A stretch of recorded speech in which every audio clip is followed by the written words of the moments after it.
Hello everybody and welcome back. My name is Kari and today I am doing my September book haul. One caveat to this, I remembered / found some books that I bought over the course of the summer, so my summer haul was not completely, well, complete, but I'm going to include them in this haul because otherwise I only have 3 books in September that I did buy. Don't get me wrong, I'm very proud of the fact that I only bought 3 books in September. However, it wouldn't be much of a video, so we're going to talk about the other books because they sound really good and obviously I have to show them off. Let's get started with the summer books. First of which, English has deserted me, so bear with me. The Catalog of Shipwrecked Books by Edward Wilson Lee. Christopher Columbus, His Son, and the Quest to Build the World's Greatest Library. Okay, bastard son of Columbus, who is himself an idiot, sails with his father to the New World, which ends really badly.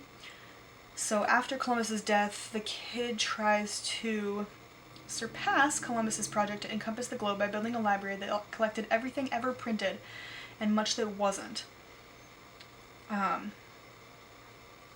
Which just sounds fascinating. Aside from the genocidal impact of Columbus and that, the idea of collecting everything ever written, even in the 16th century, sounds fascinating and I really want to read this book. I'm going to say that a lot, I'm sure. I'm excited about all of these, but we all know that buying books and reading books are 2 separate hobbies, so don't be surprised when it takes me 5 years to get to this. Although, to be fair, maybe I'll get to it tomorrow. I don't know. Then I got Sea Powers by Admiral James Stavridis. Stavridis? God, I've got to learn to look up names before I do. U.S. Navy retired admiral. Never heard his name before, but I don't know people in the Navy other than my boss, so no surprise there. Anyway, this is the history and geopolitics of the world's oceans. Non-fiction, does what it says on the tin. I am obsessed with water and essentially everything that goes with that, which means ships and navies and sea power, all that kind of stuff, which means this is right up my alley. Island Queen by Vanessa Riley, which is a novel. One of the few that I've gotten recently, I think.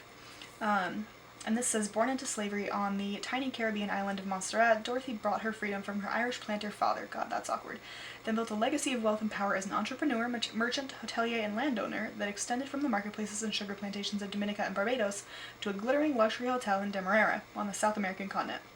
From the bustling port cities of the West Indies to the forbidding drawing rooms of London's elite, Island Queen is a sweeping epic of an adventurer and survivor who answered to no one but herself as she rose to power and autonomy against all odds, defying rigid 18th century morality, not as rigid as the 19th century because Victorians and all of their shit, to fight the oppression of women and people of color. It is an unforgettable portrait of a true, larger-than-life woman who made her mark on history. That just sounds fantastic. So, I should read all of these sooner than I will, but I will get to them eventually.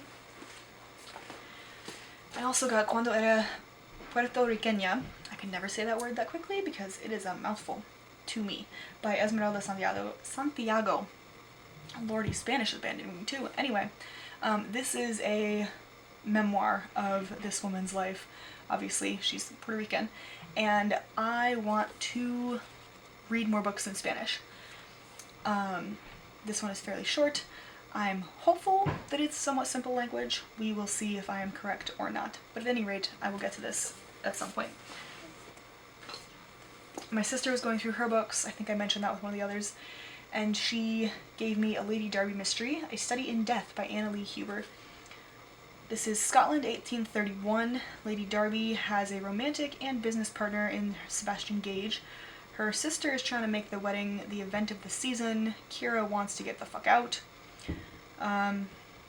She's hired to paint a portrait of a lady, and then that lady is passed out on the floor. Dead. No, she's dead on the floor, and Kira thinks that she's been poisoned, and so obviously she goes and finds that out. I enjoy historical mysteries, so we're gonna read that. Let's see. Unsettling Truths, the ongoing, dehumanizing legacy of the Doctrine of Discovery. That massive piece of nonsense. By Mark Charles and Soong-Chan Rah. So this is, in this prophetic blend of history, theology, and cultural commentary, Mark Charles and Soong-Chan Rah reveal the far-reaching, damaging effects of the Doctrine of Discovery. In the 15th century, official church edicts gave Christian explorers the right to claim territories they discovered. This was institutionalized in an implicit national framework that justifies American triumphalism, white supremacy, and ongoing injustices. The result is that the dominant culture idealizes a history of discovery, opportunity, expansion, and equality, while minority communities have been traumatized by colonization, slavery, segregation, and dehumanization. Healing begins when deeply entrenched beliefs are unsettled. As other nations have instituted truth and reconciliation commissions, so do the authors call our nation and churches to a truth-telling that will expose past injustices and open the door to conciliation and true community. That just sounds really fascinating to me. Doctrine of Discovery, I know more in the sense of Indian law, having taken several of those classes in law school, which are heartbreaking, horrible, fascinating, and awesome all at the same time, as is most of history. So I'm really curious how this book is going to do all of that. But I won't go too deep into that, or we will be here for hours. Another one my sister was getting rid of is The Fire Rose by Mercedes Lackey, because have you met me? I love Mercedes Lackey. I have actually read this one. It is really good, kind of a Beauty and the Beast elemental type thing. But I absolutely adored it when I read it, and so I wanted a physical copy, and if I don't have to pay for it, why would I not? Then we have Dress Codes by Richard Thompson Ford, which is How the Laws of Fashion Made History. Straight up just, royalty can wear these furs and these colors and fabrics, and peasants can't. And how that, kept people in their place or whatever. It sounds fascinating, and I have been really into nonfiction, so, oh, look at that. He's a professor at Stanford Law. That's nice. Why is he writing about dress code? Well, no, because it's law. That's why. So that ought to be really interesting, because he actually knows what law is. Also got Cleopatra by Alberto Angela, because Cleopatra is very interesting to me. Not as interesting as, say, Nefertiti or Hatshepsut, but she is interesting. And this sounded really good. The author is also a global ambassador of Italian art, history, and culture. So, I mean, why not?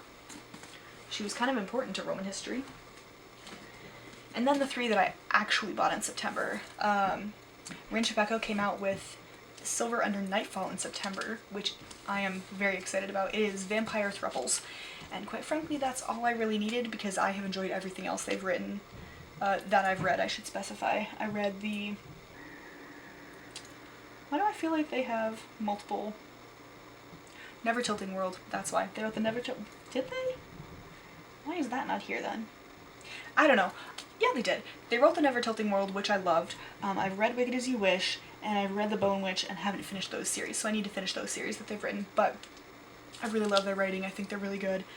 And this one came out in September, so I had it on pre-order. Now I can go back to where it belongs, because I don't have shelf space. And then, because I'm continuing, clearly, my pattern of buying things out of order, I had the second one in this series, not the first one, and it turns out there's a third one. So I bought The Widows of Malabar Hill by Sujata Massey and the Satapore Moonstone by the same. These are 1920s India, subcontinent India, mysteries. And they sound amazing, and it's 1920s, and it's India, and I don't need to know anything beyond that. Although there are women lawyers involved in this, and that just also makes me so happy. So I'm gonna read these. Oh fuck, I gotta add this too. I'm gonna read these, and away we go. But those are the books I got in either September, the last three, or the summer I just forgot to mention earlier. If you have read any of these, or want me to prioritize any, etc., let me know down in the comments below, and I will see you in my next video. Bye!